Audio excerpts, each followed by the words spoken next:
Hey everybody, welcome back to another episode of the Raptors Weekly Podcast. I'm your host, Samson Folk, and today I wanted to kind of discuss the elder statesmen of the Raptors. I thought it would be the most interesting conversation to have at this point in the season. We're talking about Fred VanVleet, we're talking about Pascal Siakam, and we're going to touch on the impact of Jakob, who isn't necessarily an elder statesman by definition, but is one of the older players on the Raptors who has an immense amount of impact. Also, if you want to get into the timeline conversation, is more friendly towards Fred and Pascal, let's say. Just talking about the guys who get paid a lot, the guys who do a lot, their impact, and what it's kind of been like so far. To present this and talk about this with me is Louis Zatzman. Most people who listen to this podcast know he and I have had many different conversations. He wrote a super interesting piece, lots of numbers, film, lots of dissecting of Fred VanVleet's game. The title, Fred VanVleet is not a selfish basketball player. Many people listening will understand, if you're in the sphere, that there is accusations levied at Fred. They used to be levied at Pascal more often, but usually it is kind of in the vein of there are timelines, there are expectations for development for Scotty Barnes, and what does all of this look like with Fred and Siakam perhaps infringing upon, elevating the different conversations around how all these things impact Scotty Barnes, most notably.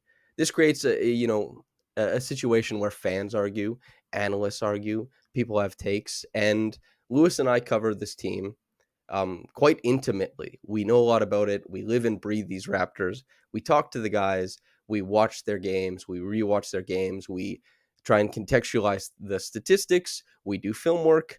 We want to kind of talk about all this stuff right here. It's all couched. Louis, how are you? As I live and breathe.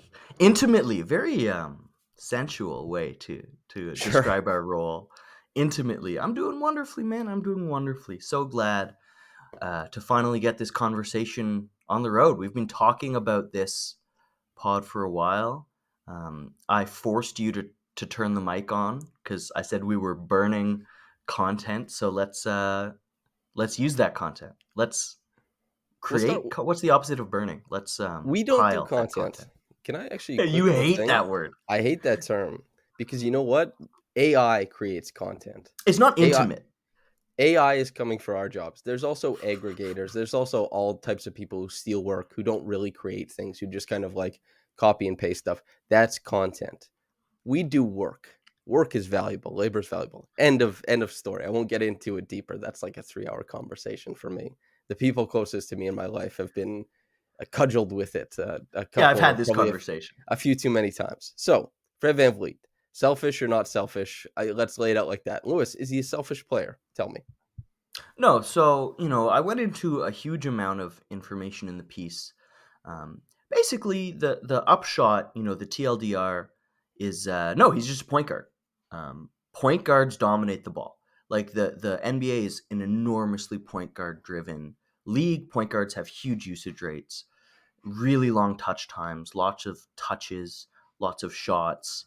And Fred has all those things, right? He is among the leaders of the Raptors in usage and shots, in all of the above. But compared to other point guards, he's actually, fairly low usage, fairly low shot attempts and, in touch time.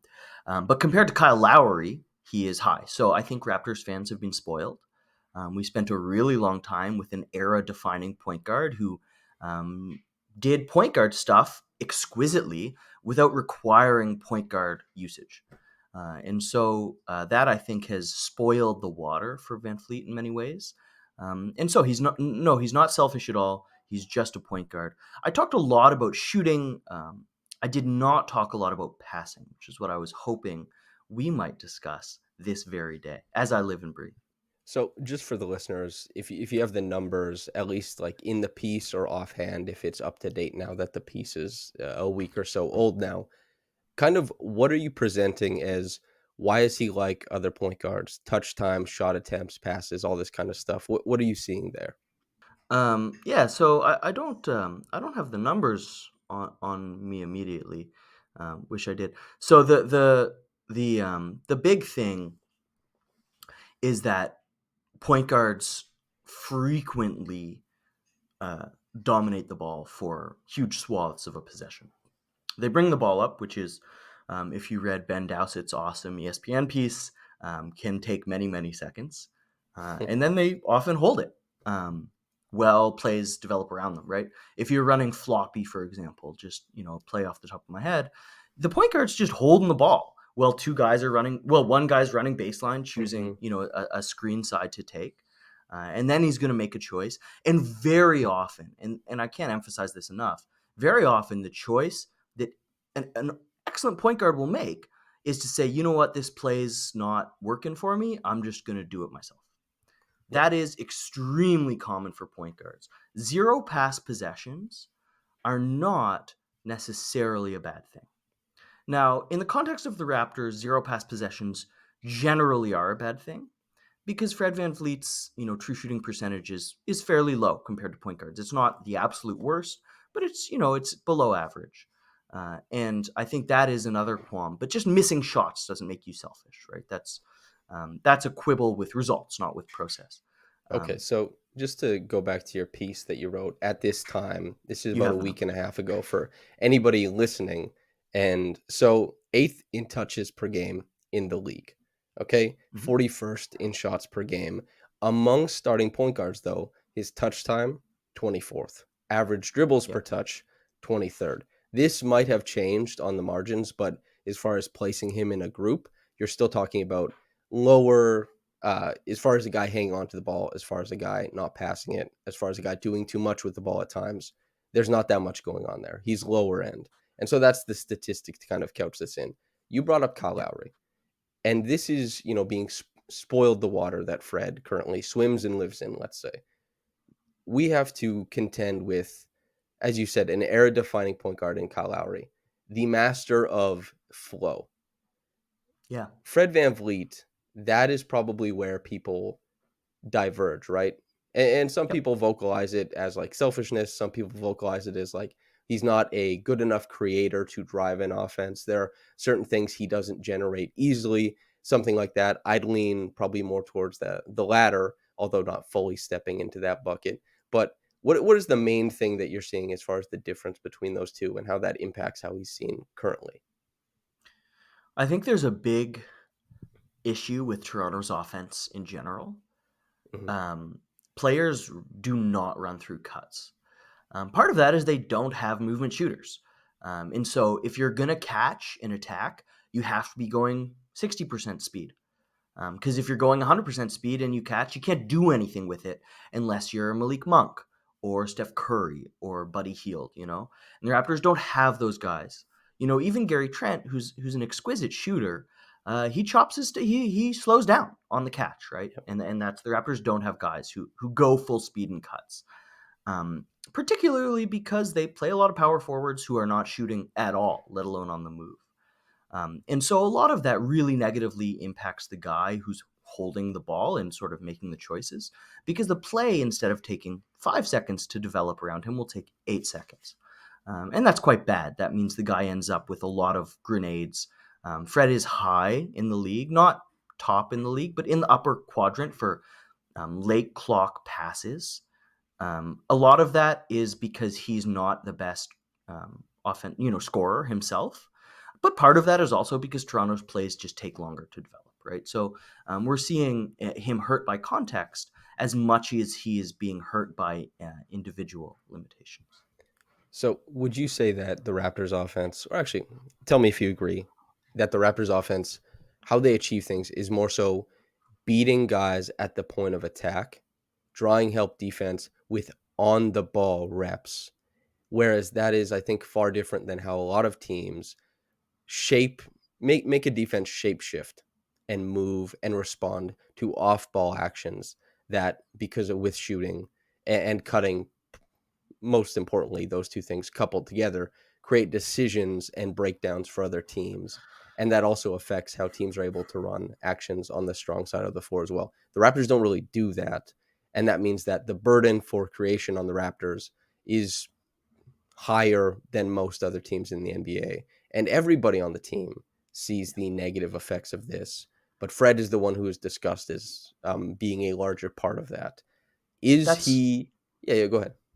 That's why they're so high in isolation, Yeah. right? And also, they do rely on beating guys in individual, at the point of attack. And yet they have, at this moment with Pascal Siakam's handle looser than it has been for much of the season, they have precisely one player capable of beating his defender at the point of attack consistently, and that's Fred. So a team who depends on a skill has very little of it across the roster. So, wait, so you think Fred is the one who can beat his defender consistently relative to Pascal? Fred's the guy getting paint touches. Pascal is phenomenal. Pascal's Mm. greatest skill is not beating his defender and still putting in that little push shot, little floater shot, which is hugely contested. Pascal's never been the best in the league at creating uncontested looks. When he was a top 5-10 offensive player for a few months this season, it was because he was creating uncontested looks. But Is Pascal's superpower is finishing contested looks, not creating uncontested. is paint touches affected by screen usage? Like Is that's my thing is like is our Fred's paint touches inflated because he's running a lot of pick and roll? Yes. And those paint touches aren't the same as a paint touch that comes after beating a guy in isolation as far Yep, as like yep. But he advantages does created. dust guys off the dribble. You are right. It's not every time, but when he throws across, he had a turnover the other night against Washington, in the first of the back to back, where he threw a left to right crossover, and the guy was like 6 feet behind him. Like his ability to create separation is not, it's not the best in the league, right? He's not Donovan Mitchell. He's not, Luka Doncic. But he is, I think, by far the best player on the Raptors. And that play, might I add, ended up in a turnover because he tried to throw this nifty little spray to the weak side corner that went through three pairs of arms and got picked off by the third one. So I think that play was actually quite pertinent in showing both his strengths and his weaknesses. Okay. That's interesting. I think probably by the end of this podcast we'll arrive at the neither Pascal nor Fred have been as good as anybody would want them to be at Yep. creating, and we'll kind of get into that towards the end when we bring it around to Pascal. But then it comes to Fred as far as a guy who has been much better shooting the ball lately. You and I had a long podcast in January where we talked about Fred's season to that point, the commentary around him, his own commentary in press conferences, in podcasts, anytime he was in front of a microphone, little digs at the offensive hierarchy, the structure, all that kind of stuff. Also discussing his struggles openly and candidly, and also the fact that we were trying to identify why his struggles existed in the way that they do. Yeah. We talk about, manipulating with off-ball stuff. We talked about before the season Fred, we had this idea of him being the perfect off ball guy. Maybe he was the guy we thought would be Malik Beasley or Steph Curry, who Yep. would weaponize pin downs, drag players out so that if teams tried to top block or do anything like that, back cuts galore would be available for Pascal Siakam and OG Anunoby, and Yep. Scotty OG, Barnes would yeah. be the trigger man to hit those guys on cuts. Otto Porter Jr. could be, the exit screen for Fred and then flash in. Like we had this idea of this offense Modern working basketball really. in Toronto. Sure, exactly. However, the Raptors offense started out terribly, horribly, if it wasn't related to Pascal Siakam. Yep. Pascal has, dipped lately since the new year, I would say. We'll talk about that later. But Fred hasn't been able to weaponize the off ball stuff as much, but the Yep. offense also did get better over this maybe January 10th onward stretch where he's seen more of the ball. His usage has upticked. What do you make of how he's played there in playing? I guess the offense has gone from being Pascal led for the first 2 months of the season to Fred led now, Yep. even if the points per game isn't reflecting that, I would say. Yeah. Um, Fred, they have, picked up the pick and roll component of the offense, because, like you said, they don't have a ton of ways to get a guy past his defender. And the pick and roll is a consistent way to do that. Now, Fred is supposed to be an off ball wizard. He still does a lot of the good stuff, the meat and potatoes of that off ball stuff. He sets a lot of back screens. He scampers around, he relocates. But when he is shooting 35% from three, which, even as he's crept back up, he's not been shooting 40%, right? It's been league average rather than way above that. And league average from three is not the uppercut you want at the end of the 6-punch combo. Like when Fred sets a back screen, takes a flare screen, and then catches with space, if he's going to hit that 40% of the time, that's an offense. If he's going to hit that 35% of the time, then you're really thinking about, that's why he's pumping and going. And that's when he's, driving and he's not the best finisher, a lot of mid-range pull-ups, trying to create and sort of back end of the shot clock stuff. And that little dip in percentage, even though he's back up to being, the team's second best 3-point shooter, it's still not enough to make his off-ball stuff the reason why you run offense. So a good example for anybody listening between how impactful that might be is that a good shooting game for Fred and Gary is transformative from three, I should say, is transformative for the Raptors offense. And the easiest way to kind of explain this is that the Raptors won a game against Washington and they lost a game against Washington. In that first game, the zone stretch that Washington played in the second quarter, they won that 12-2 and in very fast fashion.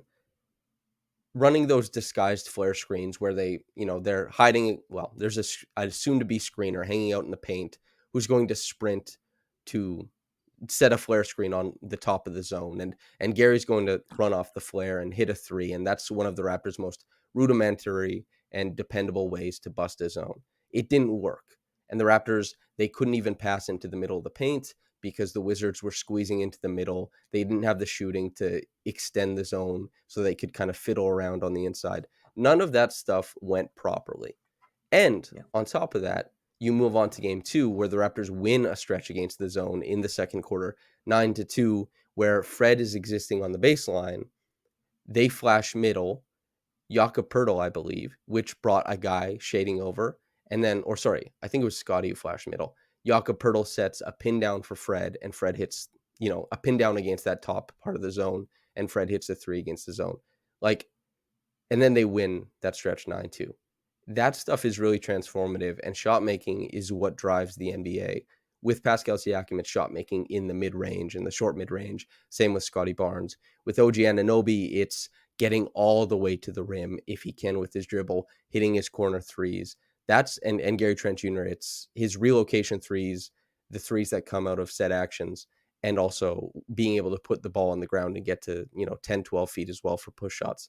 That's kind of what makes this team go. And they have these droughts that makes everything untenable because they don't run offense similar to other teams. They're not generating those easy looks because of miscommunications, because they have this, inherent gravity to all these different players.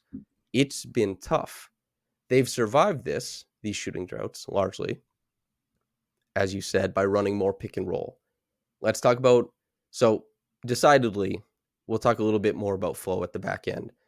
I don't think you or I think that Fred is a selfish passer. I don't think he's the best passer in the world. Neither do you. I think that he has room to grow even still. But I think that we're seeing some of that growth lately now that he has, I would say, a very good roller in Jakob. This is a way that the Raptors are able to kind of bump up their efficiency on offense, even if Fred doesn't have the pull-up three going or relocation three going. He can still provide quite a bit of a bump to their offense. I'm curious what you've thought about his playmaking so far, now that he has, since Jonas Valanciunas, probably the best roller that the team has seen in 4 years. Yeah, his playmaking with Poeltl in particular has been spectacular.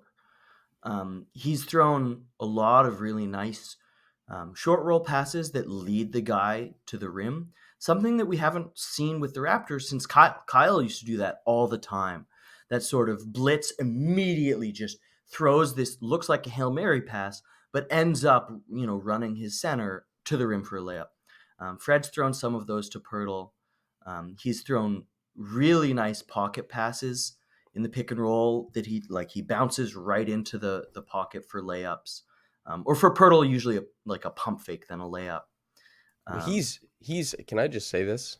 The Yes. fact that Poeltl, I don't think anybody else at his size in the NBA uses their pivot as well as he does. So basically Or what as Poeltl quickly as he does. Yes, that's exactly it. And that's the great part about it is that he does it so quick that the defense is still responding to him as if he's using his steps like a normal big man would. Some big Yeah. men, like Rashawn Holmes, is really popular for using like, the little drop dribble, gather into space, and then he'll go up. And rotational bigs, star bigs, anybody who's defending the rim, if you're the low man, you make those rotations. You have a sense of timing. And Yeah. Poeltl is one of the 3 or 4 big men who mix up that timing. And most bigs do it with push shots. Most bigs do it with shot making, but Poeltl does it with footwork. And so he catches with his back to the sideline, but he always finishes with his back to the place where he got the pass, right? He presents this massive catch radius, and he's always able to catch and plant with 2 feet at once and swivel. And then that's where he changes direction. And that means not only that it changes how the defense responds, but it also changes when he puts his dribble down and gives him like a full extra step to maneuver paint. And if it isn't contested, then it's just the step through and you make it. But if it is contested, he gets to put that little gather dribble down now, except he's getting it about 5-6 feet deeper than most bigs. And it also changes how teams attack him with tags. It changes how teams are able to block him at the rim because he gets over there. He puts the drop dribble down and pump fakes. The defender is a lot deeper now, and he can get access to the underside of the rim on the other side. Like he's just really brilliant. I just want to kind of talk about that because he's so good at it. His footwork is avant-garde, like it's free Yeah. jazz, you know? He's like Ornette Coleman on the saxophone, just in space. So one thing I wanted to say, gosh, I hope Ornette Coleman's a free jazz player. This is gonna bug me if he's not. Ornette Coleman is free jazz. Yeah. Well, bebop, Oh right? baby. Well, bebop was Free before. Anyway, form bebop. yeah, Yeah, yeah. yeah, yeah. Bebop was like the most formed. Anyway, this is way too far. A quick thing. I learned a lot about the footwork around the rim from Mike Prada. He wrote this unbelievable piece about Anthony Davis's defense and how he mirrored footwork when he's tracking shots. This is maybe 5-6 years ago, but it probably very easy to find if you want to learn more about this footwork that we're discussing. Not you, Samson, you, the listener. Well, listeners might actually recognize some of the terminology. I talk about tracking steps all the time. Like Yeah, it's a massive part of interior defense. unbelievable piece. I learned so much. Mike Prada is maybe my He's favorite writer he's about the best. footwork. I have his book James over Harden there. step back. Yeah, yeah, yeah. Anyway, so Poeltl's offensively just a really really incredible footwork around the rim. Okay, so yes, on one hand, and I think the point you make is really pertinent. It's not just look at Poeltl, he's amazing. Pertinent. It's also pertinent because, yes, VanVleet has improved spectacularly as a passer, in part because he has such a phenomenal player to pass to. And he makes the passes look better because he finishes them. Statistically, the passes improve. But I do have some stats I wanted to mention because it's not like Fred has been a bad point guard passer all year. There's some elements of passing that I think he has weaknesses in. He's not the best lob passer. And he's also not a very audacious passer, which is reflected by his low turnover rate, which you have said to me in the past is actually a bad thing. You kind of want your point guard to have a few more turnovers because they're trying to create home run shots. And Fred doesn't or didn't try to create those looks. He does with Poeltl. So you wonder if he said, look, even if I get Kem Birch this really audacious pass, is he really going to do much with it? Am I risking the turnover for nothing? I doubt that calculus was really going through his mind. That seems like it would be hard to integrate into your play. Actually, so I'll quibble with that, what you're saying. I Quibble! think I think that Fred is making a lot of similar passes. Mm-hmm. I don't even think he's making necessarily many. He's definitely made a few more dangerous passes, and I've loved them. Like the last Yeah. game, 10 assists to no turnovers. He Yeah. was spectacular. But I do quibble, well, or I Through a half court critique lob, that's not that. Yeah, that low was great. risk. I critique Fred's lack of playmaking directly to the rim, and I critique his lack of punch at the rim that creates easier looks and laydowns and stuff like that. We'll talk about that with Pascal later on. And yeah, go ahead. Stats, baby. Yeah. So I think aesthetically, he does lack some elements of attacking passes. But statistically, they really are there. So you look at the numbers. He is the 10th best or most passes in the league to the paint and the rim. And as you said, the content we burned, you very astutely said there's a big difference passing to the paint and the rim. He is 18th in passes to the rim, which is still quite good because you're not just competing with point guards. That's Jokic is Yep. there, and he's Siakam, 8th. Yeah, Scotty, Siakam. Well, no, the hit he's aheads, all that kind of stuff. Siakam. VanVleet is ahead of every Raptor by Yep. a wide margin, No, I'm and saying he's like these are the guys he competes with. yeah. So he's 18th to the rim and 8th to the paint from anywhere. That's high level attacking passes. Like the numbers show that he does actually create those meaty passes. He's also second in the league in passes from the paint to the corner, which is actually sometimes like a reset valve, but usually resets above the break.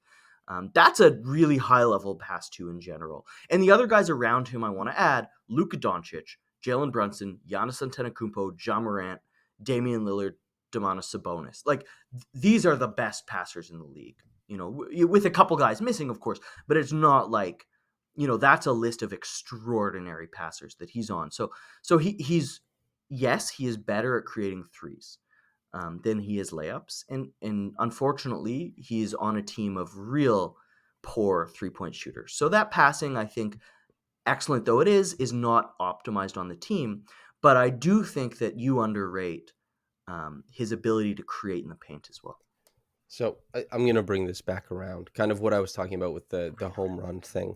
This is the fact that Poeltl, for example, has that wider catch radius, is really great at making himself available, and is also really good at doing the work after the catch.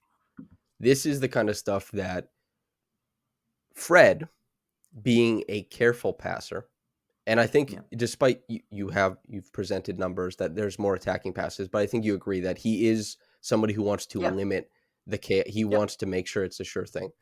I agree with Having careful. better players around you makes careful passes more dangerous.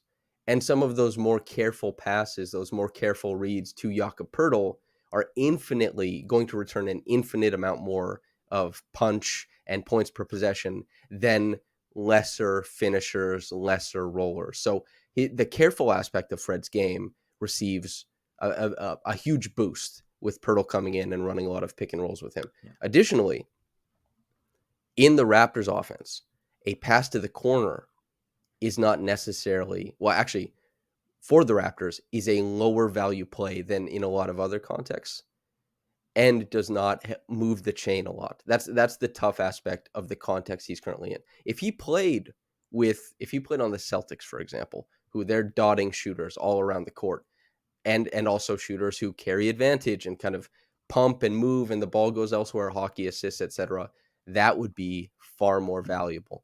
But it's a good thing then that you presented the statistics saying like, hey, there are more attacking passes here, and that's great. But also it's that he is hurt by the context, and the Raptors are typically hurt by their limitations in shooting. It's why Nick Nurse brings up shooting all the time, and after a loss, he stopped talking about defense a lot. He used to talk about defense a lot. Then he started talking about shooting because he got sick Because of the playing defense was transition so defense. bad. Yeah, If he was going to talk about it, he was going to be like, shoot me. yeah. And so that's kind of interesting, is that Fred is somebody who, when you play with, we see this with the Grizzlies, actually. This is a great point to make. Ja Morant Listen to my and point. This is a great point. no. Oh, Jesus. Oh boy. Anyway, I'm happy to make this point. The fact that Ja Morant was so good at weaponizing Kyle Anderson and Brandon Clark and these cutters who made 45 cuts to the passes because Jaw got so deep and made guys step up and created those types of passes like laydowns and stuff like that a lot. Fred's passes to the paint are typically longer, if I had to guess, than like getting super deep, drawing that big man all the way out, and then leaving that drop, right? Something like that, if I had to imagine it in my head. But this Raptors team, and this is why the Scotty and Pascal link ups are so aesthetically pleasing to watch, is like big guy steps out, help to Pascal, who has a smaller guy on him or something like that. Teams double from the top more than they used to on Pascal now. But in the early season, then a 45 cut comes from Precious or Scotty, and then it's a rim run. It's like a full on, it's a dunk or something like that. Those are like these home run passes out of these simple plays just because it's like height to height. Whereas Fred doesn't create those direct lines. He has to beat guys. He has to kick to the corner, and in some cases, obviously, he's the best pocket passer on the team. He can get the defense wide on the pick and roll because of his shooting gravity. He creates better lanes for rim runners. We've seen the limitations of both Scotty and Pascal already in how they play make to Poeltl because they can't get the big wide enough. Yeah. The lane is still clogged. The pass to there is more difficult to make. So we're seeing these kind of things invert, and we're seeing them diverge afterwards, right? And so it's really interesting to watch guys try and play make on this team because it never seems easy. Is kind of like the thing going on here. It's tough. His average pass distance is quite high. Yeah. His average pass distance to the paint and the rim is quite high. Yeah, that's I'm incredibly very astute of happy you. that correlated because I saw your eyebrows go up and I was like, he's going to look this up. And I was Yeah. hoping that the composite of film in my head was grading out correctly. But anyway, 88th percentile.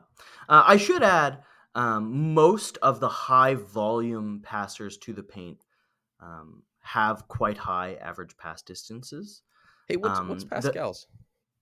um, the Scotty's is even higher than Fred, which is actually not surprising. Pascal's is quite low, 15 feet. Fred's at 17 feet, which is 88th percentile. That's This compared to this everybody. includes transition. This is just all passes to the paint and the rim. Scotty's those hit Um, aheads would just yeah, rocket that the up. Yeah. lowest, Darius Garland is like 13 point something. Yes. Karis LeVert's quite low. Malik Monk is quite low. Jimmy Butler's low. Jaden Ivey is like under 13. Like the fastest, most athletic point guards, the guys who are threatening the rim the most. You know John who would Morant, be really quite great? low. Malik Monk on these Raptors. Oh my god. I don't He would want be to. so That's too perfect. much. That's too much. Okay, so I want to get into different passes. Sure. You talked about the laydown in particular. Um, I think, and this is where I don't have the memory you have. I have an excellent memory. You have an even better memory. I remember a lot of VanVleet's laydowns, and I think they stand out in my head because they are quite good. But it also means there's probably not a ton of them because I remember almost all of them. There's the one where I mentioned him, screening, relocating, flare, catch, drive, pump, and then he was a lay down to Scotty on the weak side for in the dunker spot for a dunk. Um, that's not something he does a ton, but it's something he's done far more this season, and it's something he's ratcheted up with Poeltl in town. And I don't have the numbers for that. So But if I can say anecdotally, yeah, the way I remember most VanVleet laydowns are coming off of those types of plays. Like yeah, second side. most laydowns aren't coming out of like because again, most teams want, you've written a great piece about this, filled corners, right, for the Yeah, 538 yeah. and how important that is. So the laydown isn't necessarily as big a thing for some teams as it is for others. Some teams really love both corners filled. That's what they're trying to achieve. The Raptors against the Pistons, for example, they were filling all corners. They were running a bunch of stuff with Scotty, Poeltl, and Pascal above the break. And that's how Pascal got those 2 back cuts down the stretch, right, against Detroit. Filled corners. If it's not filled, they would have been able to rotate somebody to Pascal. Pascal probably would have been able to make a lay down, for example. Yeah. The context depends, but Fred is mostly a guy, I think, who he's able to make lay downs on second side when guys kind of pinch in either from the dunker spot, if it's like Precious, for example, or even somebody like Scotty creeping in from the corner, or OG as well. It's not a lay down out of like these typical, if you've seen other teams do it, we watched Jaden Ivey with the Pistons get downhill in the pick and roll. The lay down is there because the big has to step up, for example. So he has done more of that, though. And sorry, More actually, more before I make than this point, more than usual, he or used to. more than Yeah, in the past. Yeah. I do want to ask, do you mind just defining the laydown? Just because it's not a term that I heard it for the first time under a year ago. It's not as common. So do you mind just giving a quick? So the lay down is typically where you're taking the steps for a lay up and you lay it down to the person in the dunker spot or to a bit. We see Scotty do it all the time, like Scotty's occupying so the good. lane and then a drop off. People, you could use the term drop off as well. Just Yeah, drop it off. doesn't even Okay. have to be laid down. I use that term because I'm just using that term, but a drop off pass is perfectly. That's just as well. I just, I figured we should probably define. Anyway, so, what Fred has done a little more, and I think this gets into a broader piece of his game beyond passing. He has added patience in the pick and roll. He's possessed the ball in the middle of the floor for longer. Anecdotally, again, I don't have the data on this. Um, he has ratcheted up his snakes pick and rolls. Where he goes the opposite side. He's always rejected pick and rolls a lot. He's been a high volume rejector, but rejecting a pick and roll is generally boom. You attack, the play is done, right? He's been spending more time, and I think a lot of that patience in the pick and roll has resulted in tight windows opening up for a fraction of a second for that dump off laydown pass. So I do think, and this is comparing to himself. I'm not trying to say he's elite among top guards. I don't think he is at this type of passing, but he has improved at this component. In the one man show in the pick and roll. And this is something that Raptors fans who listen to this podcast will probably recognize as that was one of Kyle's bread and butter ways to play make. Is if there was a comp in the NBA, it would probably be Jalen Brunson, despite Brunson being a lot higher, is that Brunson has immense control in the middle of the paint. He shifts his defender, not with a live dribble, but with a pivot, and kind of using his body to kind of shift guys around in there. And since he's such a prolific shot maker in that short mid-range area with flips, fades, all this kind of stuff, he can oftentimes get a big to step up, or he can get a dig from the corner to play make there, sometimes from the top, but that's not as common. And so that's Kyle Lowry was so good at the hop step into the paint, shift, bump, wiggle, step through, drop off pass, lay down, whatever you want to call it, or play make to the corner. It's just he was so good at being patient with it, so that the defense wants to rotate once you get there.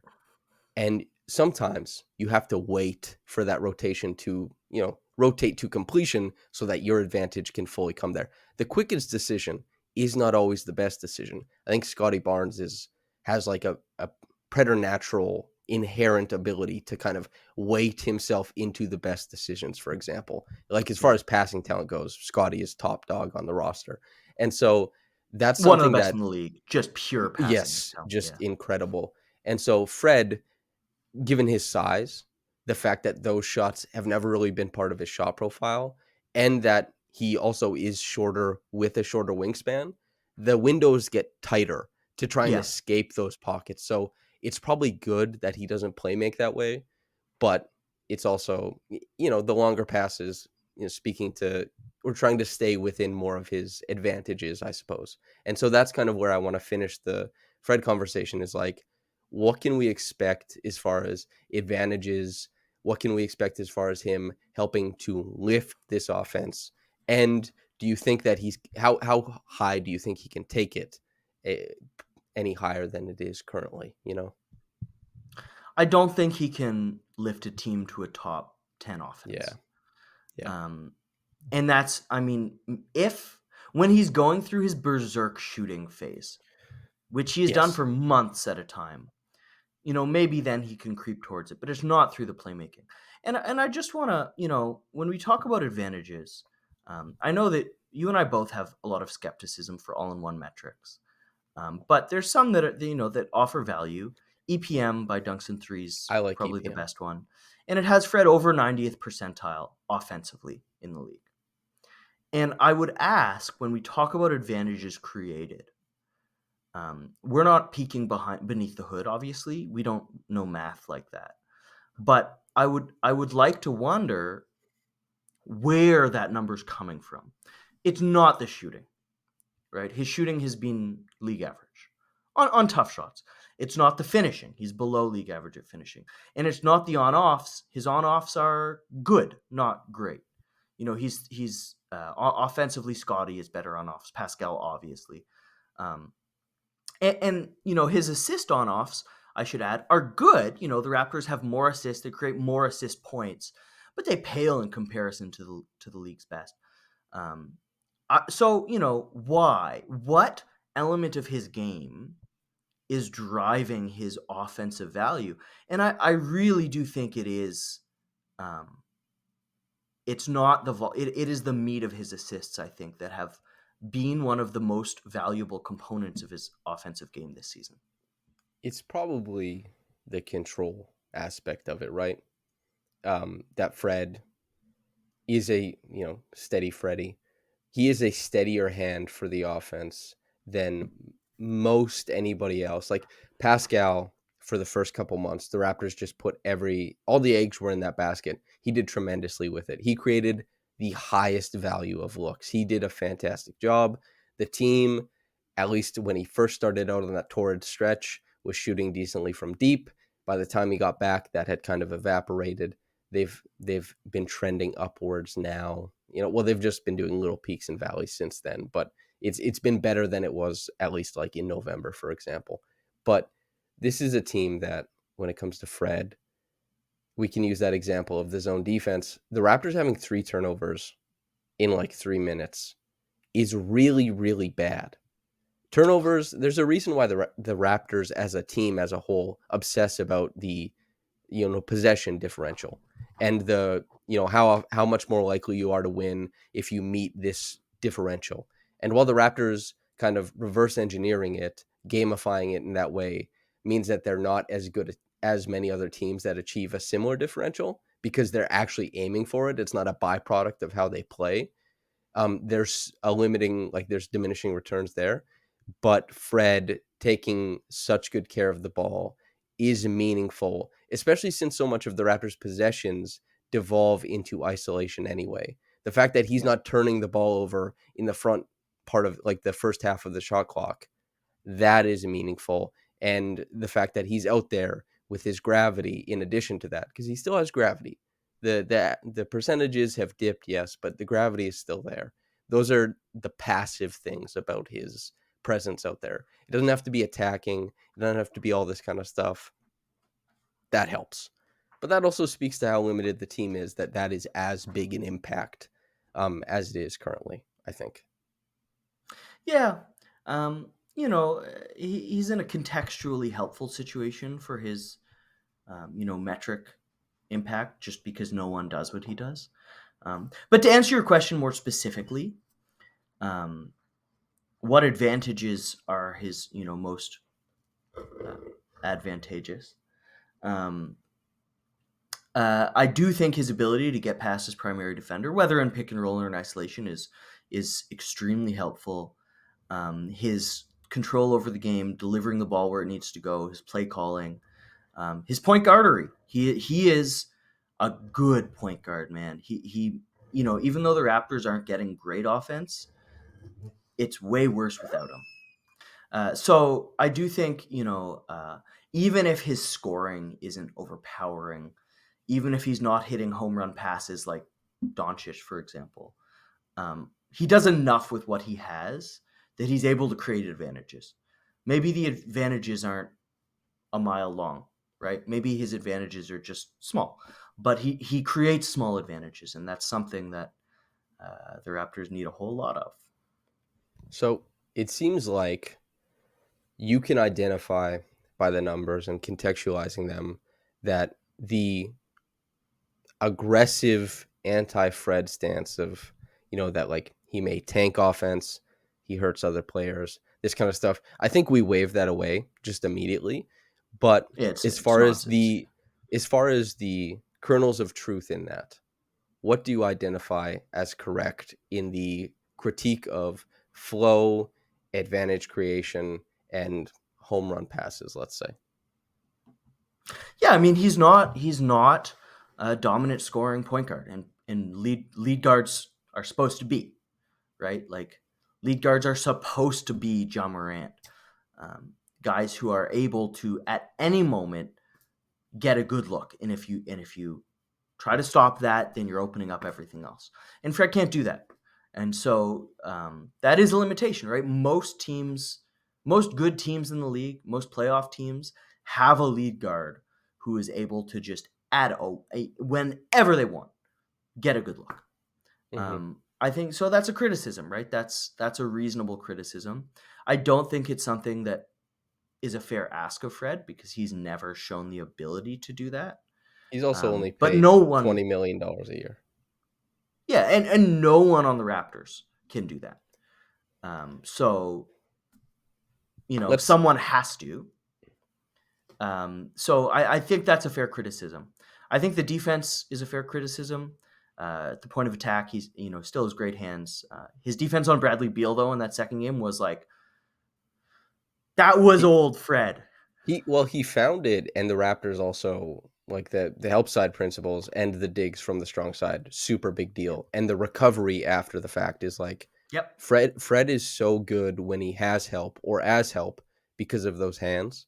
But if you're leaving him on an island as far as quickness and contain, he's just not where he used to be. There's a reason that the Raptors are better with him defensively, with him off the floor defensively for the first time in his career. Yeah. It's not really but we don't, I don't know. People have kind of rounded into consensus on that. That's not like a hotly contested thing. People are like, Fred's defense has fallen off a cliff in a lot of regards. So them Yeah, yeah. I suburbs. mean, you said what criticisms are fair, and I think the criticism of careful is probably fair, even though I think he is an excellent passer, although careful. So yeah, we plan to disagree on Fred's passing. I know that we haven't always seen eye to eye about it. Do you think I'm overstating his excellence as a passer, or do you think it's a fair common ground we've come to? Well, so probably adjectives. So it's like it's semantics, right? Well, Use take the out term this like last sentence. Take out my conclusion and just deal with the meat. Do you disagree with the meat of our analysis of his passing or my analysis? so. I have this is my bias, right? I have an urge to like fact check these aggressive passes. And by the way, anybody listening, subscribe at raptorsrepublic.com. I'm currently fact checking all of Scotty's assists. The returns have been pretty awesome. There's a big piece coming out on it, but my initial urge is like I'm not really noticing like so many home runs in film. I want to see what's being done with the ball, and like, so that's my bias, right? You say something, as soon as I say, "Oh, I bet the passes to the paint are long," you say yes. I'm like, no diagnosis further. Just that's perfect. Yes, statistics are good, but you say like, "Oh, he's eighth in passes to the paint." I'm like, is this short rolling? Is this like what type of passes are these really advantages created? So I feel it in my brain. I have like a bias against accepting Fred as an exquisite passer, as you describe him in that piece, right? I don't feel like I want to accept top tier passer. I don't want to accept those things. And I'm probably chunking in some regard, like the limitations of the Raptors offense to Fred's some limitations as a passer. And in my mind, they probably exist a little bit bigger. But I also do want to kind of look into that a little bit further. But as far as presenting him as an above average guard who steps out, creates advantages, and gives his teammates a chance with playmaking and has done it this season without shooting. So sometimes it is just the playmaking. I think you, as a guy who, and maybe people when they listen to this, they're like, "Oh, Samson is just on the Fred bandwagon." You listen to this podcast, and particularly mine and Lewis's conversations over the course of 3 years. I've Yeah. never been the Fred guy. I've Yeah. always harped more on the critiques and most notably of the playmaking. So I think that like the holistic look at all of these things, I say it's good. I think Fred is a good playmaker. And while you probably tip towards the higher end than I would, Yeah. I don't think, considering what I know of the statistics, what I've seen of his game, I can't argue my way into anything less than good. I really don't think so. I think we agree on the value created by his passing. I think I'm criticizing the limits more on his limitations as a scorer, which Well, is that's what limits his that's passing. playmaking rather than passing. Yeah. That's exactly it, and that's why when you said it's about the adjective, right? It's about definitions. That's we're probably on the same wavelength in terms of value created, even if we are maybe tilting the pie chart a little bit here or there in terms of what the value is um, tied to. Do you want to? We're at like 52 minutes. Do you want to come back next week and we can discuss Pascal and Poeltl? I don't know what do you want to do? We always go long, baby. Um, I have the time if you do. Okay. Okay, so we've talked about Fred advantages created, and particularly you've heard Lewis use the term the Raptors don't have anyone who can create a good shot in a snap. This was something that, as far as the percentage that Pascal shot from the places he could get to on the floor without contest, the types of shots he created for his teammates when he was averaging between like 7.5 and 8.5 assists per game, he was that guy. He hasn't been for Yeah. probably like a third or 40% of the season now. He hasn't been able to create. The free throw rate is down. The assists are down. The shooting percentage is down a smidge. The good news is that his 3-point shooting has seen a little bit more volume and it's been pretty stable. But Pascal Siakam has had trouble relative to his earlier season self. I'm curious what you've thought about where he's been over the past month and a half, 2 months. I agree with all that. Everyone talks about his shooting as the next step forward, and of course, shooting would be nice, right? Obviously, shooting is nice. Anyone gets a better at 3-point shooting, it's a good thing. But I think in a more sort of nuanced and realistic way, the path for Siakam to be, top 5, top 10 offensive player, which he was for a long period of time, is to be able to create uncontested looks. And this is what I was saying, in the beginning of the pod. He will, the touch might come and go here or there in a game, but in general, his ability to finish contested looks, that's not going anywhere. That's extraordinary. But, when he is at his best, when he was like LeBron James, like 27, 7, 7, night in, night out, he did that because he was spinning off guys. He was, reading the double, backing it up, and then attacking when they sort of showed their hand. He was doing a lot to create layups, to Yep. create open jumpers, to create laydowns. And we've seen that dry up. And so he's relying on a lot of mid-range pull-ups, a lot of floaters. And look, he's still going to hit those at a really great rate. But a great rate on a mid-range pull-up is like 45%. Mhm. Even a bad rate on those open spin to layups, that's like 65. Like the gap in the quality of look that you're creating, no matter how excellent you are, is just so huge.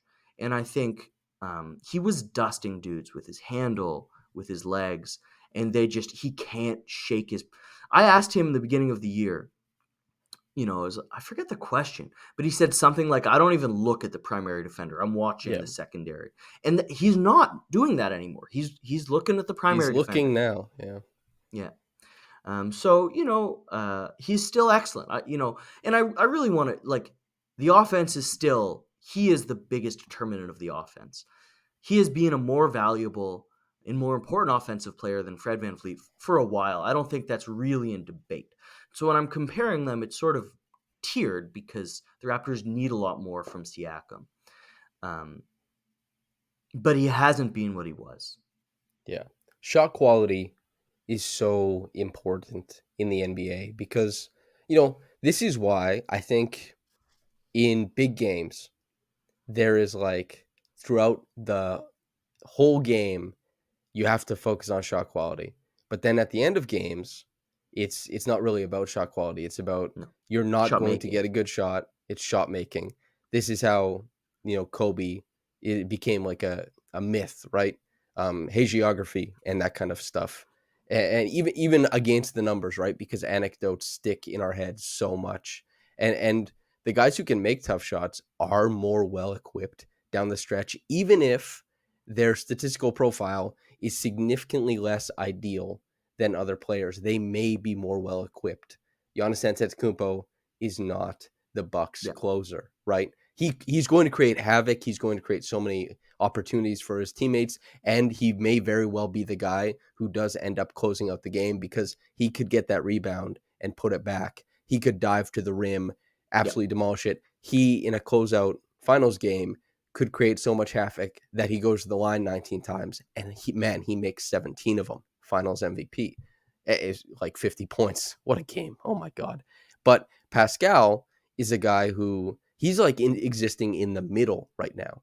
As far as tough shot makers, he's not at the very top tier Yeah. because his are actually a little bit tougher because he's Yeah. creating less space. They're a little bit more contested because they're not at the rim. They're in the short mid range. Sometimes his primary defender is there a lot.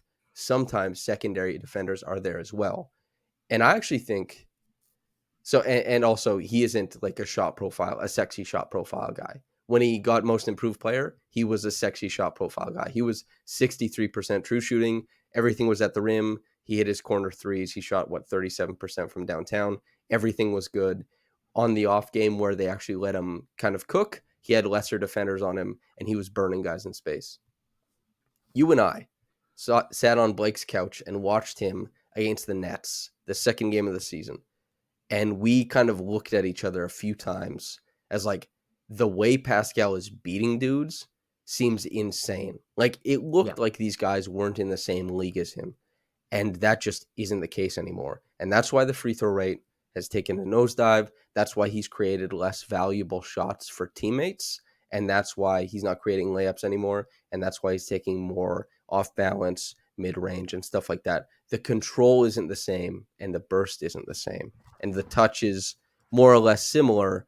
But when you ratchet up the difficulty, the touch is going to, even if it's just as good, it's going to create a lesser outcome as far as the statistics.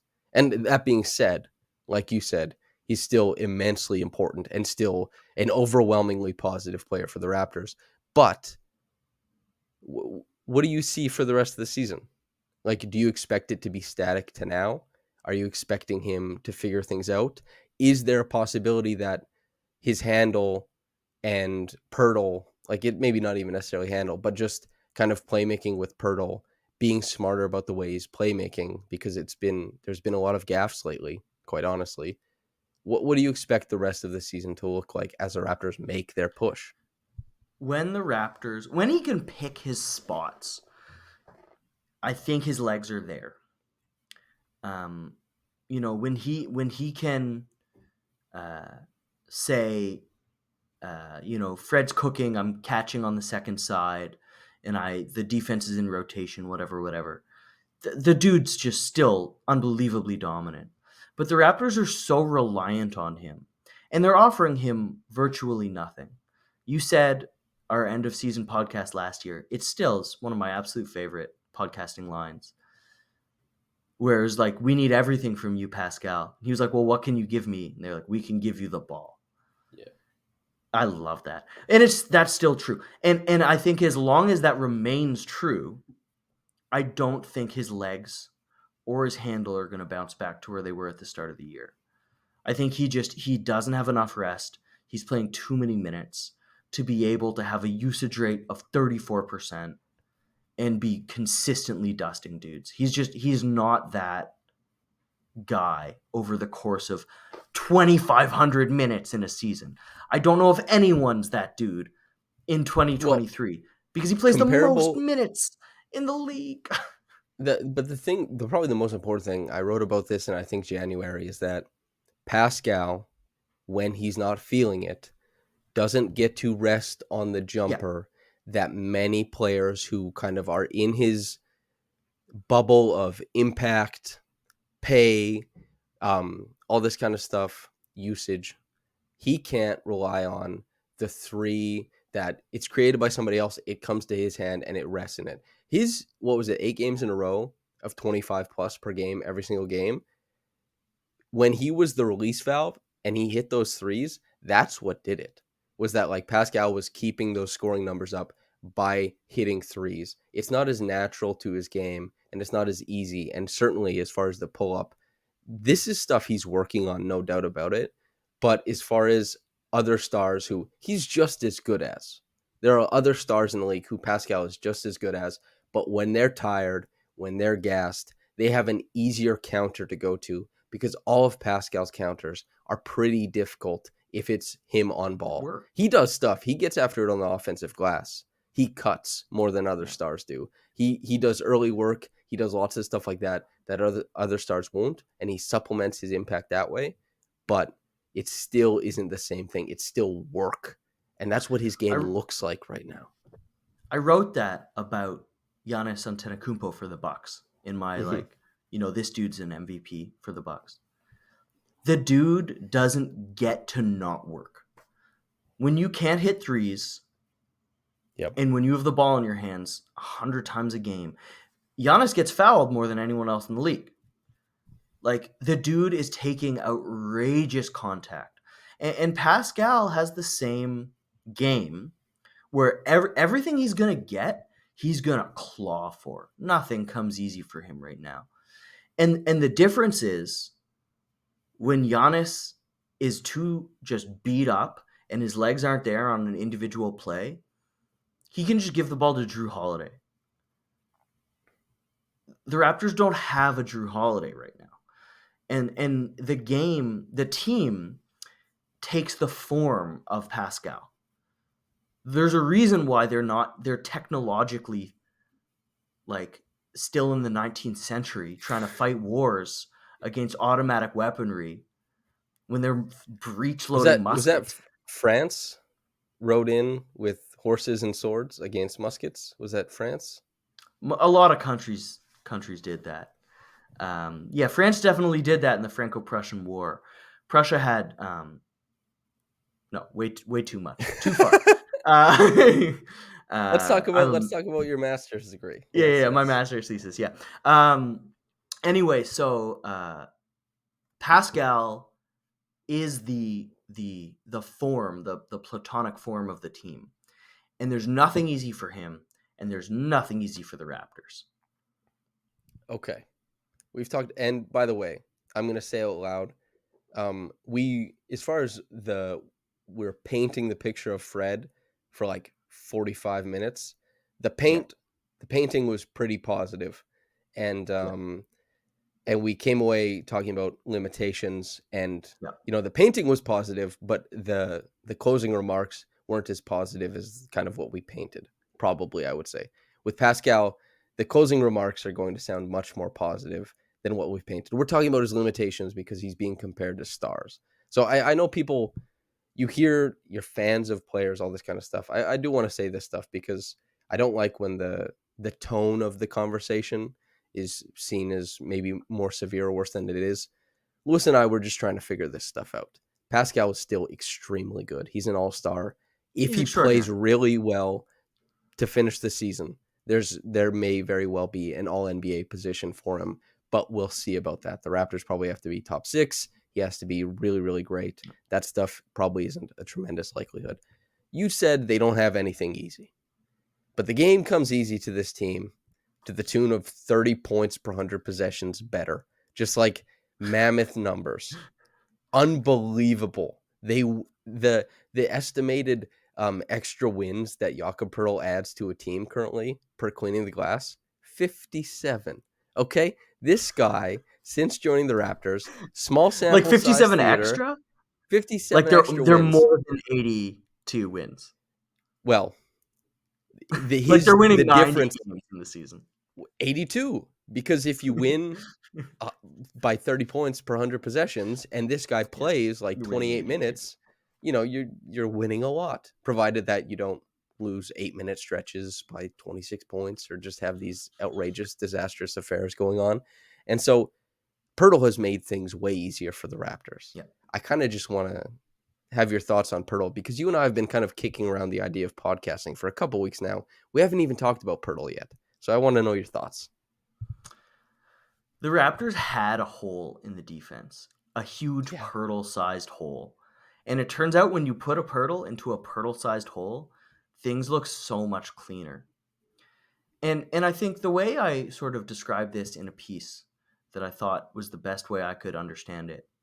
The Raptors have a lot of guys who can turn an easy shot away. Chris Boucher, great weak side shot blocker. Pascal Siakam, OG Anunoby, Scotty Barnes in that Chicago Bulls game. Oh my God. These guys, Precious Achiuwa, these guys are meeting guys at the top level and saving busted, a sure 2 points. But what they're not doing is they're making sure teams get hard shots. At the rim, I mean. Like they do that in isolation or whatever. But at the rim, as rim protectors, they're not making sure guys get hard shots. And so, people talk about the rim protection numbers, the defense dashboard on NBA Advanced Stats. And most people look at that as the final number, because you look at the percentage expected, the percentage converted, and then the gap. And, you want that gap to be like minus 5%. That's good. That's where a lot of the Raptors are. OG Anunoby, Pascal, in past seasons. The best are minus 10%. Poeltl was minus 10% a few years ago. Rudy Gobert is always there. But Mobley, what a lot of people Allen. Mobley. What a lot of people don't look at, but they should look at, is not the gap, but just what the expected percentage is in the first place. And a lot of the Raptors, even though they hold guys below their expectation, they're giving up meaty expectations. Mid 50s, high 50s effective field goal percentage. Jakob Poeltl, even though as a rim protector, he's not minus 10 by any stretch, but guys have like a high 40s effective field goal percentage when he's contesting at the rim. So he's not really making an easy shot turn away, but he's just making sure there aren't easy shots.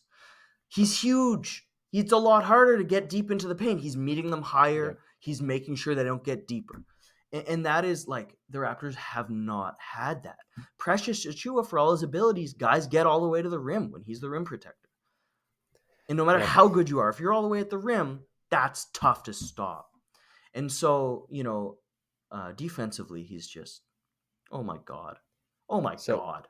And on top of that, he's got meeting guys in the air. He's the best defensive rebounder. He's blitzing. He's playing high. He's playing low. He's like prime Marc Gasol in a lot of ways, where he's versatile. He's just defending the rim. Oh my God, the defense. It can't stay like this, because he's been one of the best defenders in the league since he joined the Raptors, and I don't think he is quite at that level but man, it just goes to show how much the Raptors needed him at that end, or someone like him, and how much better it looks when they just have they've been hammers pounding away. They're all just pounding without an anvil at the bottom. And they finally have an anvil to pound the hammers into. So the thing with Poeltl that I find extremely interesting is that I think the outsized impact so far is that Blake used to use this term all the time, scheme preparedness, right? Yeah. I think that teams got used to playing the Raptors. Genuinely, I think they got used to the quirks and rhythms of that scheme. And I think that they are getting shell-shocked by Poeltl. Like the fact that the Raptors are playing still a lot more aggressive than Poeltl's used to, but more conservative than they're used to, getting funneled into Poeltl at a higher level and just being like, oh, Jesus, this guy is massive. And also that if you do that lay down, he'll swivel and still protect the rim. And then the Raptors, we saw a few games where it was like the starting front court is Precious and Poeltl, and that is massive. It's not Allen and Mobley. It's not Gafford and Porzingis like we saw with Washington, but it's huge. It's not those things though. Gafford and Porzingis gave the Raptors hell, man. I don't want to like Yeah. and but I'm talking about sheer size. Gafford is like what 6'11", and Yeah. Porzingis is 7'2", 7'3". 7'3". Yeah, Poeltl is huge, and Poeltl he moves so good for his size. Like he moves like he's probably Athletic. 6'10", and maybe this is because in my mind I've seen like a lot of 6'10" white bigs who are pretty good movers and like bring their lunch pail. The fact that Poeltl is 7'1" with like that extra wingspan is pretty Don't say damn sneaky meaningful. athletic. You can't. No. He's definitely not sneaky athletic. He's just finesse and then power on defense, right? And so I think that they're taking his minutes are really throwing teams off guard. Then when he gets off the floor, teams are like, okay, this makes more sense now. We know how to beat this defense. And The Raptors that's, have got shelled with him off the yeah, floor since they traded for him. it's been absolutely terrible. And I think that's largely the reason. But that reason doesn't mean that Poeltl hasn't been incredible, and especially kind of ratcheting up his aggressiveness. He talked about it, right? He has quotes already coming after games being like, it feels like I'm out of position, but they're telling me Yeah. to be here. And he Yeah. said, I think on 4 different occasions, like he obviously feels this way. And he's like, I don't know, I'm out here. I haven't swam out this I'm out far. I'm here. past the buoys. I'm a big guy. I want to get back there. And the Raptors are like, take that extra step. Keep your Yeah. hands high. We'll figure it out. Bust your ass on your way back, but like just take the step. See where it takes you. And he's been tremendous at it so far.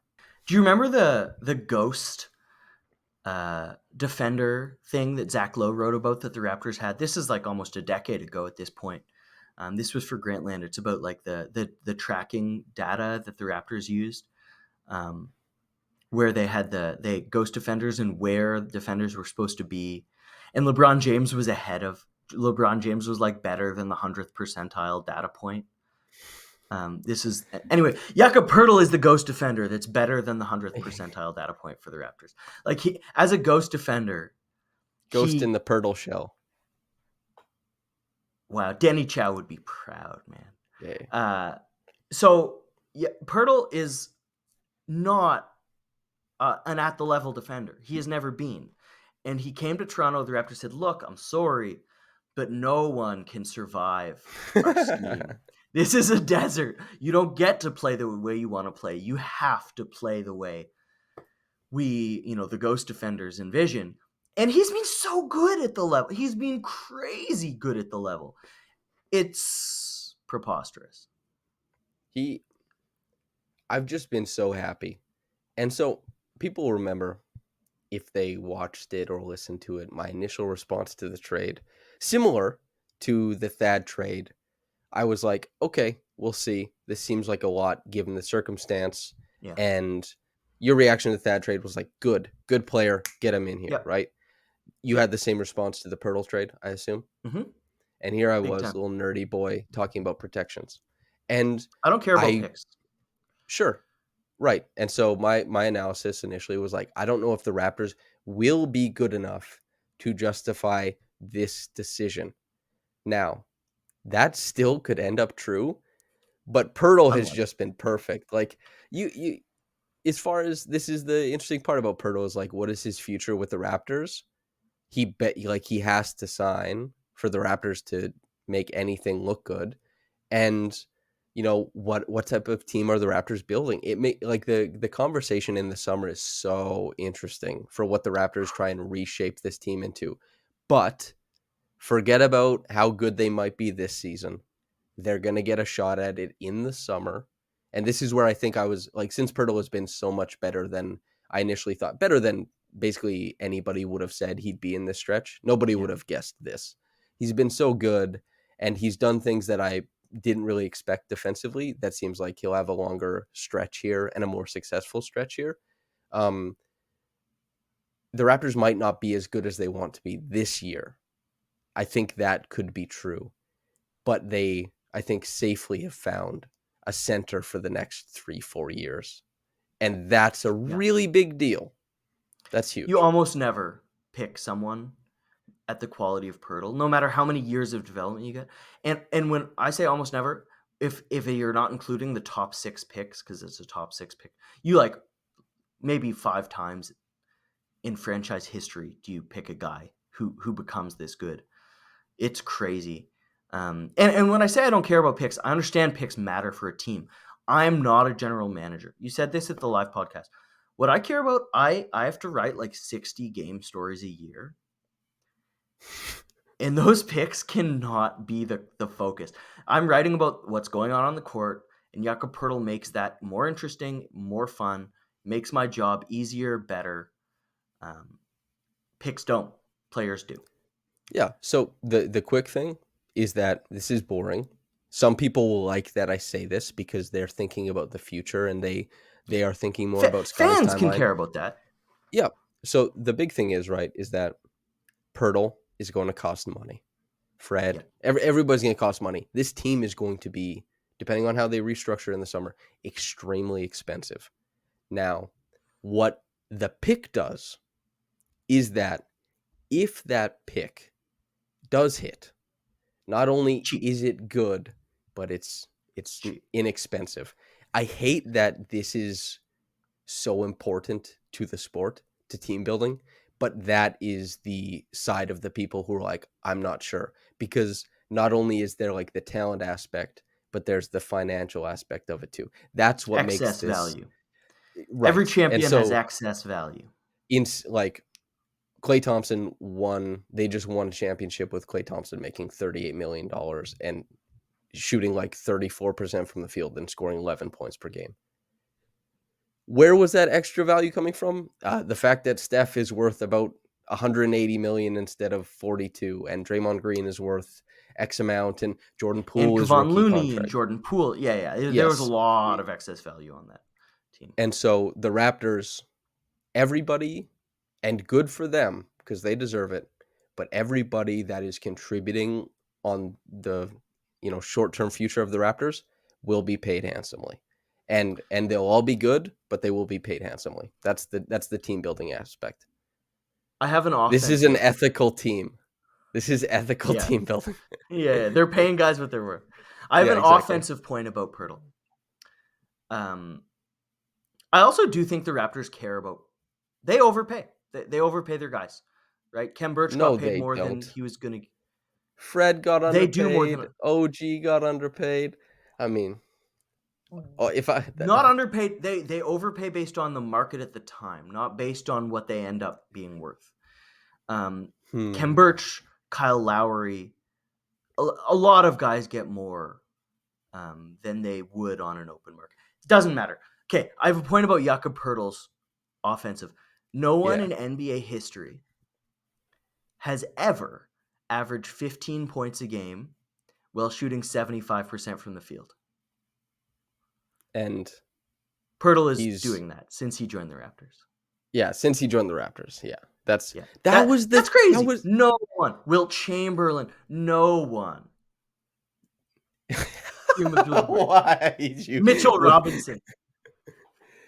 Yeah, he didn't average. He shot 79%, didn't he? Yeah, but he didn't average 15. Averaged what? What was he averaging? 11, 12? Yeah, something lower. And Poeltl and the Raptors recognized this to the extent that in that first Wizards game, they had so many turnovers. Guys being like, I have to get Poeltl the ball. He is in the paint, and he has to touch the ball. And they just threw it through a crowd to get to him, and it was turnover. But like the Raptors have had, I forget. I think it was one. The last time I checked, it was one above average efficiency guy for his position. Yeah. And that was Thad Young. And it was not that high above average. And he was not that important a rotation player. And he gave it all back on the defensive end. To have no efficient players is crazy. Like Yeah. you need someone. A tree Possession is full of fruit. differential. A tree You is know, full of fruit.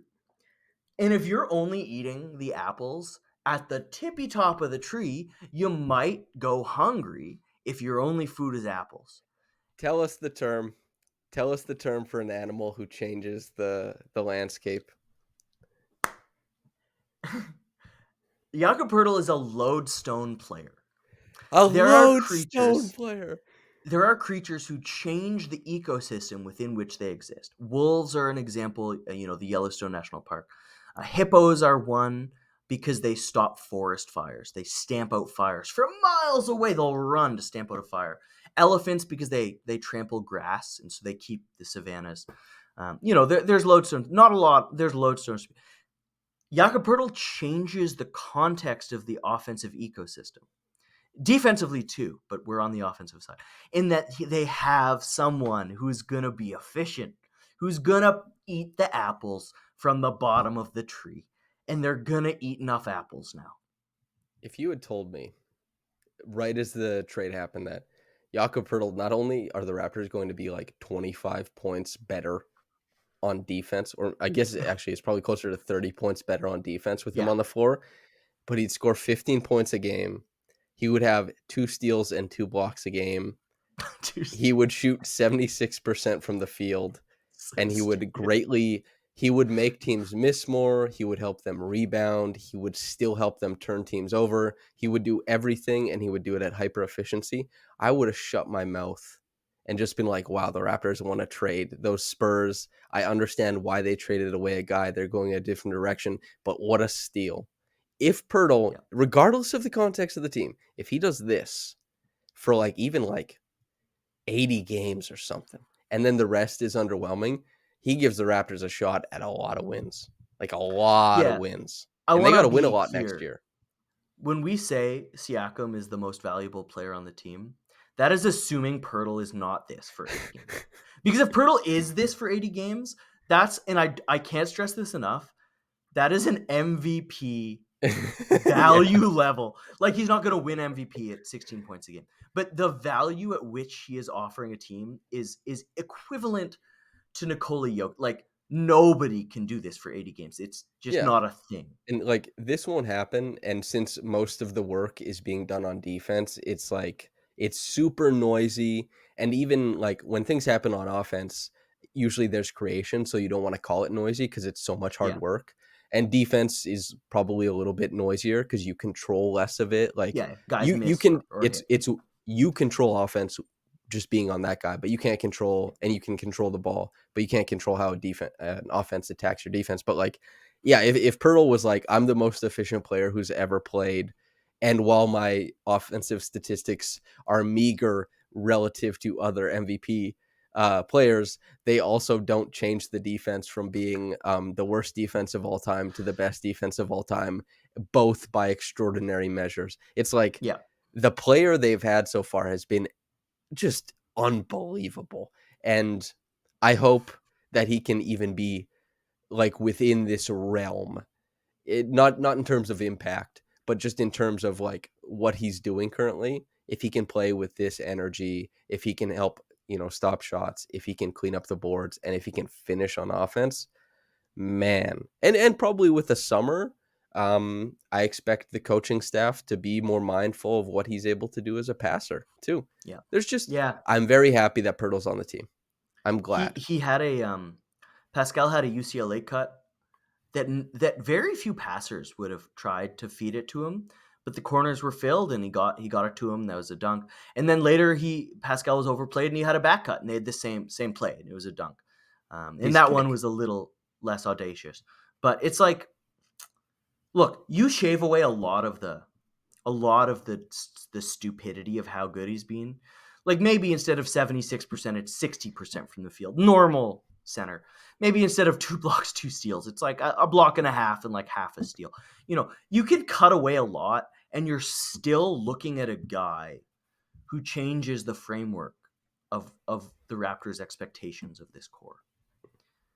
Because now the Raptors can say, okay, if we get a couple shooters, if we get some rim pressure, if we add a guard who can consistently beat dudes off the bounce, now we might be back on track. And I think there were very few, like the plan, the timeline, the structural identity of the team in terms of what they were looking at a few years down the road. That was derailed. That was done. It was over before the trade deadline. And Jakob Poeltl, even if he's not this, can at least convince them maybe we can the vision we had can remain the vision because of him. I think just the best part is that this Raptors team, the way they're playing, the injury luck they've had, I'm not sure they make the playoffs if they don't get Poeltl. They get Poeltl. Yeah, no, they don't. I'm fairly certain they make the playoffs, and not just the play-in. I'm fairly certain they make the playoffs. Scotty in particular. You think they're getting the 6th seed? No. I mean, like, even if they're in the play-in, I expect them to make it out of the play-in. Oh, I expect them to be, by the time the playoffs start, to be in it. I don't. The 6th seed is. We'll see.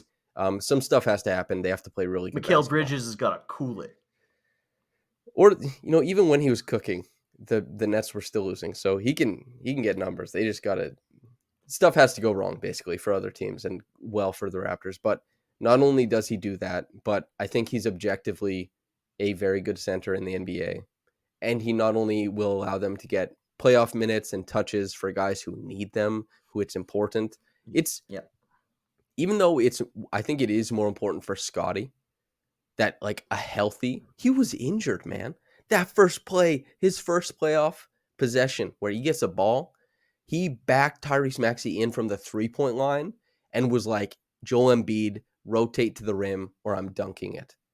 And he dunked it. And Joel Embiid was like, okay, I guess this is the rookie. Like, this is who I'm dealing with, even though he's a rookie. It was like beating his chest, like, I'm here now. I'm in the playoffs. And they got injured. And Scotty, I think it's so important for him to get playoff possessions healthy. I think he's going to look awesome. But even, like, just as important, Pascal Siakam, see what it is again. Problem solve at that level. See what you can do. Yep. And Fred VanVleet as well. We just need to see these guys. It's really important. Those reps against, if it's 4, if it's 7, if it's 14, reps against the same team, the pressure cooker, all that kind of stuff, really important. And on top of that, that's what Poeltl does. He helps elevate them to get there. He's lodestoning around, In the off season, he just makes it way more compelling as to how, because they can go a couple ways, but it makes it more compelling that they have a center to build around, because centers are so important, man. I've been shouting it from the rooftops. You have as well. I'm just glad he's on the team. Pretty pleased with him. He's been remarkable. That feels like a podcast, yeah? We talked about the Franco-Prussian War. We talked about lodestone animals. We talked about the difference between passing and playmaking. We couched everything in statistics. People like our long podcast, so I hope they enjoyed this one. Louis, any parting shots for somebody who has stuck with us for an hour and a half? Every podcast is measured by the references to non-basketball related subjects. We had a good number. We had, it was solid. I think we, lodestone, Franco-Prussian, we were okay. I kept us pretty centered for the first, I was like, shut up, Louis, give me the stats for the first 40 minutes. I kept us on the tracks. But then, I was like, oh, maybe we talk a little bit about, through the metaphorical lens, which God do we love. I hope that the people I think Fred, to it. We've been itching for this Fred debate. I feel like we didn't disagree as much as we thought we would. We never do. It always ends up, all disagreements between people who pay attention end up being definitional. That's semantics. Yeah. That's, man, debate. Even before debating was ruined by the spread. The spread, is that what it's called? Where you just shout a bunch of things as fast as you can? Oh, right, anyway. Right. And they lose points if they don't counter if you everything don't you count, said. Yeah. Even before it was ruined by that. Great, by the way, Ben Lerner, one of my favorite writers, his newest book is about that in like the age of Trump. It's about like politics and debating. He's a good.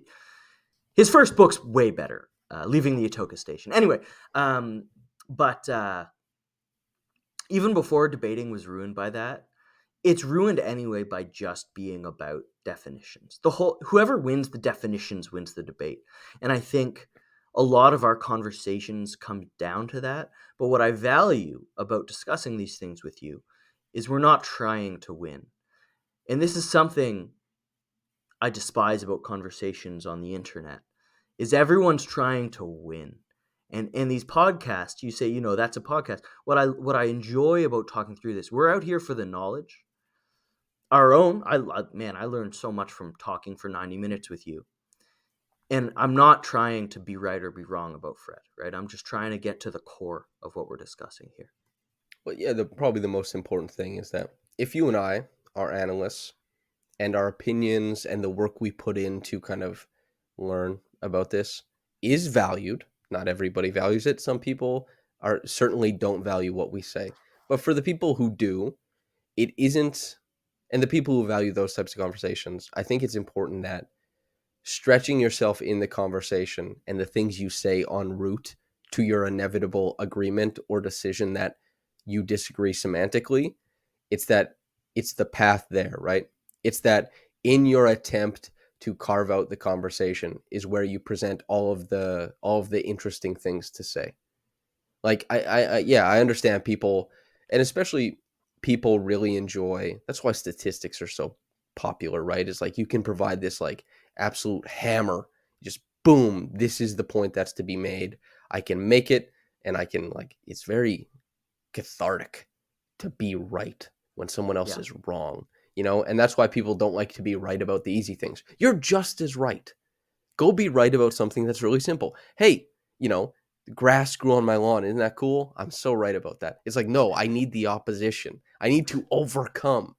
And I think what you and I often find is a collaborative effort. We can't get away from it. The only time we're not collaborative is when we play against each other in basketball and you talk your trash like the We were normal rat. teammates all day today. Yeah, but I'm We hearkening were back to teammates. halcyon days. Yeah, we haven't always been teammates. That's what I like about writing, though, and not just sports writing, writing in general. The destination is nothing. You can't be right when you're writing. And if you're trying to, you're doing it wrong. The point of writing is the route to get to the end, right? Like sports writing especially. Who cares if you list a bunch of facts that are true? That's not the point of sports writing. Like the point of sports writing is to be interesting. Because if you want to be right, just watch the game and watch your team win. Like that's if the whole point of competition is the game. Sports writing is not competition. Can also say this is why the guy conversations are so stupid. It is so much fun, and I mean it, so much fun to put healthy expectations on a player and dream about what they may look like and whether they could lead your favorite team to glory. What isn't fun, but what is very popular, it's not fun to me anyway, perhaps it's fun to other people, is to say, this guy can't be the guy. And it's like, who has been the guy? In a 10-year span, there's what, 4 or 5 of them? How many players come into the league? How many players make an all-star team? Really wonderful players. If you're not LeBron James, if you're not a finals MVP player, then the conversation around you is really simple. And it's like, he can't do it, so haha. And it's like, oh, is this sports? Let's Boy, bring it do I in. love Let's it. Let's bring it in. bring it back. Louis, anything to say before we get out of here? Got a piece. I've a lot of pieces in the work. As soon as we are off the podcast, I'm gonna go edit a monstrous piece for the Bucks about their 16-game winning streak. If I manage to make it through the night, that'll be coming out tomorrow, Monday, probably today when this podcast is published. So If you like the Bucks, if you like basketball, that'll be really, really fun. I talk about pick and roll defense and shootings and drives being a cohesive unit. Chris Middleton's passing, all sorts of really, really cool nuance stuff. So yeah, check that out. Hell yeah. And listener, just thanks for tuning in. If you're listening at the hour 40 mark, you're an absolute Trooper. star in my eyes. And yeah, thanks for tuning in, Louis. Thank you for coming on once again. Hey, if you're on YouTube, like the video. That's always good. Subscribe, also good. The most important thing I could say on any podcast ever is subscribe to Raptors Republic. Most of what you'll be getting is the written work of myself and the guy across from me on the computer screen, Louis Zatzman. I think our work is worth it. So is the other stuff that you get occasionally, Canada basketball, Aiden's 5 things, among other things as well. So I think it's worth it. It does cost money, but hey, this is the world. Try and make sure that we don't get replaced by AI scripts. And yeah, if you're listening to this on the podcast channel, thanks for chopping it up with us. And yeah, if you're getting into this in the morning or at night, have a blessed day and goodbye.